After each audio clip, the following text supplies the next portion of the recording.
Welcome to Teja TV news. Nizamabad జిల్లా ఇందల్వాయి మండల కేంద్రంలో టీఆర్ఎస్ మండల కమిటీ అధ్యక్షులు చిలువేరు దాస్ ఆధ్వర్యంలో విలేకరుల సమావేశం ఏర్పాటు చేశారు.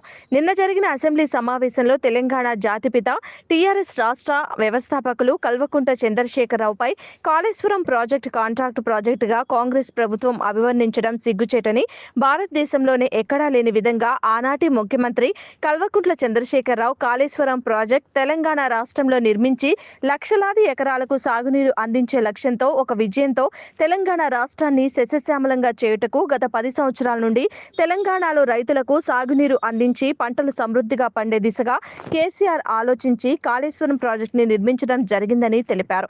కానీ ఇప్పుడున్న కాంగ్రెస్ రేవంత్ రెడ్డి ప్రభుత్వం చేసిన అభివృద్ధిని జీర్ణించుకోలేక కాళేశ్వరం ప్రాజెక్టు అవినీతిమయంలో కూరుకుపోయిందని నిన్న జరిగిన అసెంబ్లీలో చెప్పడం సరికాదని, టీఆర్ఎస్ పార్టీ పైన, కేసీఆర్ కుటుంబం పైన రేవంత్ రెడ్డి ప్రభుత్వం కక్ష కట్టిందని, ఎలాంటి ఆధారాలు లేకుండా కాళేశ్వరం ప్రాజెక్టుపై సిబిఐ ఎంక్వైరీ వేయటం సిగ్గుచేటని అన్నారు.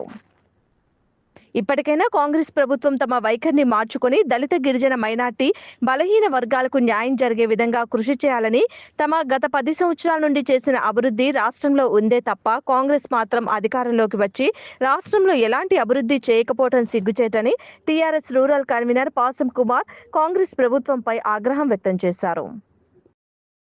కాళేశ్వరంపై చర్చ అని 2 రోజులు పెట్టడం జరిగింది. నిన్న మొన్న ఈరోజు కూడా పెట్టడం జరిగింది. నిన్న జరిగిన సమావేశాల్లో ప్రతిదీ కూడా కాళేశ్వరంపై చర్చ చేయడం జరుగుతుంది. ఎలక్షన్ దగ్గర పడ్డ కొద్దీ కాళేశ్వరం గురించి చర్చ చేయడం, కేసీఆర్ని ఇది చేసిండు అది చేసిండు అని చెప్పి ఎత్తుగడలు చేయడము, కేసీఆర్పై అభాండాలు వేయడము. కాళేశ్వరం అనేది ప్రపంచంలోనూ రికార్డులో ఎక్కింది, గిన్నిస్ బుక్లో ఎక్కింది. గతంలో pipe line, reverse pipe line మన కాళేశ్వరం నుంచి మన ఎస్ఆర్ఎస్పి శ్రీరామ్ ప్రాజెక్టు వరకు కూడా తీసుకురావడం జరిగింది. అసలు సాహసం చేసిన నాయకుడు ఎవరు లేరు. అలా చేసిన దాన్ని లక్షల కోట్లు తిన్నారు, చేసారు అని చెప్పేసి అని ఎలక్షన్ వచ్చే ముందే ఇవన్నీ పెట్టుకొని కూర్చోవడం జరుగుతుంది. 20 నెలలుగా కూలిపోయిన పిల్లలు బాగు చేయలే ప్రభుత్వంగా ఉండిపోయింది. ఇప్పుడు నిన్న ప్రతిపక్ష నాయకుడైన ఓవైసీ అసదుద్దీన్ కూడా చాలా మంచిగా మాట్లాడడం జరిగింది. ఎందుకంటే అటు ప్రభుత్వాన్ని ఇటు ప్రతిపక్షాన్ని కాకుండా ఒక సామరస్యంగా మీరు చేసిన పనులు, మీరు 20 సంవత్సరాల నుంచి 20 నెలల నుంచి ఏం చేస్తున్నారు, ఒక ఘోష్ కమిటీ నివేదిక ఒక నిరపరాధిగా నిరూపిస్తలేదు, మీరు నిరూపిస్తలేరు, టైంపాస్ చేస్తున్నారు, ప్రభుత్వాన్ని ప్రజల్ని మభ్యపెడుతూ మీరు కాలమేళ తీస్తున్నారు, ప్రజలకు ఏమి మంచి చెడు ఏమి చూడడం లేదు అని ఓవైసీ కూడా చాలా కఠినంగానే అడగడం జరిగింది. అలా అడిగే వాళ్ళు లేక వీళ్ళకి ఇబ్బంది అయిపోతుంది.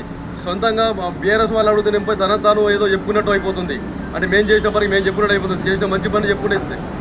పక్క పార్టీ వాడు ఏది ప్రతిపక్షం వాళ్ళు కూడా మంచిదని చెప్తారు. వాళ్ళు కొంతమంది చెప్పలేకపోతున్నారు. ఈయన ఓవైసీ క్లుప్తంగా చెప్పిండు, మీరు 20 నెలలుగా ఆ నీళ్ళు వృధా పోతున్నాయి, ప్రభుత్వం చేతబట్టారు, మీరు ఒక సీఎం అయి ఉన్నారు, మీరు చేయండి అంటే మమ్మల్ని ఈ నివేదికలో మమ్మల్ని ఎందుకు ఇన్వాల్వ్ చేస్తున్నారు, మీరే చేయండి అని వాళ్ళకి క్లుప్తంగా చెప్తున్నారు. అదేదో మీరే చేసి చేయండి అని ప్రతిపక్షాలందరూ కూడా సీఎంపై, కాంగ్రెస్ ప్రభుత్వంపై ఇచ్చేస్తున్నారు. ఇప్పుడు జరిగిన ఈ సమావేశానికి మేము ఖండిస్తూ నిరసన తెలుపుతూ ఈ నిరసన తెలియజేస్తున్నాం. జై తెలంగాణ.